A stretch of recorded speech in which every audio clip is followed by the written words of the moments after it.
Have you ever sent a text message, bought something online, or even just browsed the web? If you have, then you've used cryptography, probably without even realizing it. But what is this invisible force that protects our digital lives every single day? Stick around, because we're about to decode the secrets of cryptography, the art of securing information. At its core, cryptography is all about hiding messages in plain sight. It's the practice of using mathematical techniques to transform a message, what we call plain text, into something that looks like complete gibberish. This jumbled up message is called cipher. Only someone with the right key can turn that gibberish back into the original, readable message. Think of it like a secret language that only you and your friend understand. The history of cryptography is absolutely fascinating. It goes back thousands of years. One of the earliest and simplest examples is the Caesar cipher, named after Julius Caesar himself. He used it to protect his military communications. The idea is super simple. You just shift each letter of the alphabet by a certain number of places. For example, if we use a shift of 3, A becomes D, B becomes E, and so on. So, the word hello would become core. To an outsider, core is meaningless. But if you know the secret key, in this case, a shift of 3, you can easily decrypt it. Of course, the Caesar cipher is laughably easy to crack by modern standards. You could just try all 25 possible shifts until the message makes sense.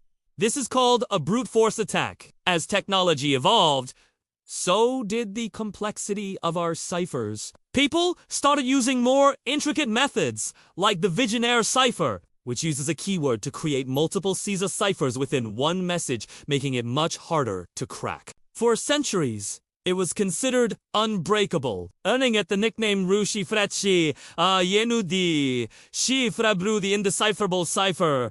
But the real game changer came with the digital age. The cryptography we use today is built on incredibly complex mathematics, far beyond simple letter shifting. This brings us to the two main types of modern cryptography: symmetric and asymmetric encryption. Let's start with symmetric encryption. It acts a lot like the Caesar cipher in one key aspect. It uses the same key for both encrypting and decrypting the message. Imagine you have a physical lockbox. You put your secret message inside, lock it with a key, and then send the box to your friend. But here's the problem.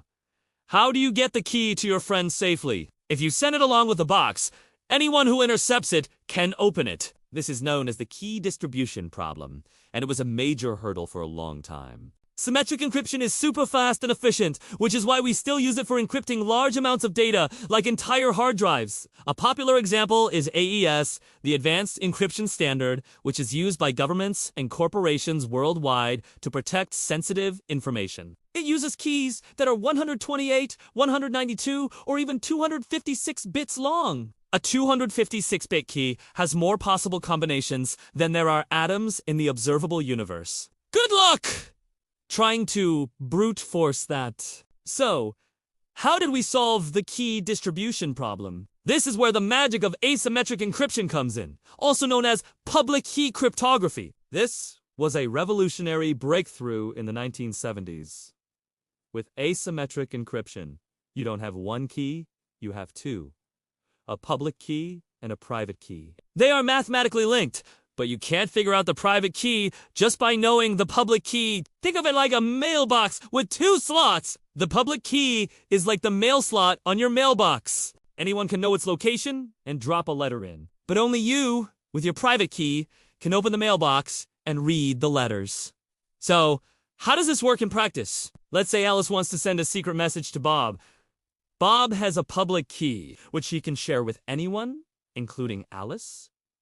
He also has a private key, which he keeps completely secret. Alice takes her message and uses Bob's public key to encrypt it. Now, the message is scrambled. The only thing that can unscramble it is Bob's corresponding private key. So, even if a hacker, let's call her Eve, intercepts the encrypted message, she can't read it. She doesn't have Bob's private key. Once Bob receives the message, he uses his private key to decrypt it, and he can read Alice's secret message. Problem solved. This system is brilliant because the secret private key never has to be shared. The most famous asymmetric encryption algorithm is RSA, named after its inventors Rivas Shamir and Adelman. It's based on the mathematical difficulty of factoring large prime numbers. It's easy to multiply two large prime numbers together, but it's incredibly difficult to take that resulting number and figure out the original two primes. Our current computer technology would take thousands, if not millions, of years to crack a standard RSA key.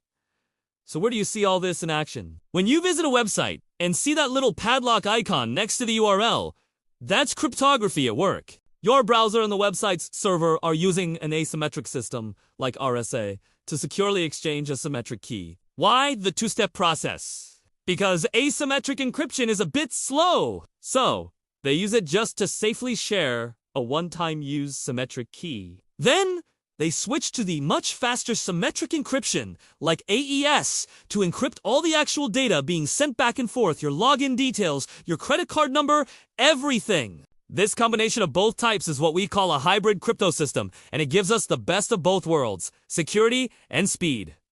Another fascinating application is digital signatures. How can you be sure an email or a document really came from the person who claims to have sent it? With digital signatures, you use your private key to sign a piece of data. Anyone can then use your public key to verify that the signature is authentic. Since only you have your private key, it has a very reliable way to prove your identity and ensure that the message has been tampered with. It's the digital equivalent of a handwritten signature, but far more secure. The world of cryptography is constantly evolving as our computers get more powerful. We need to create even stronger encryption to stay one step ahead of those who might try to break it. The next great frontier is quantum computing. A powerful quantum computer could potentially break many of our current encryption methods, including RSA, in a fraction of the time. This sounds scary, but don't worry. Cryptographers are already hard at work developing new quantum-resistant algorithms. This field is called post-quantum cryptography, and it's one of the most exciting areas of research today. They're re-exploring brand new mathematical problems that are believed to be hard even for quantum computers to solve. So, from ancient Roman generals to the quantum computers of tomorrow, cryptography has always been about one thing: trust. It's the mathematical foundation that allows us to trust that our private conversations stay private, that our financial transactions are secure, and that our digital world remains a safe place to connect and share. It's a silent guardian, a complex and beautiful blend of mathematics and ingenuity that protects us all. I hope this has given you a clearer picture of the amazing world of cryptography. It's a huge topic, and we've only scratched the surface today, but the core ideas are what power our secure digital society. Thanks so much for watching. If you found this interesting, do you want to forget to like this video and subscribe for more deep dives into the technology that shapes our world. See you in the next one.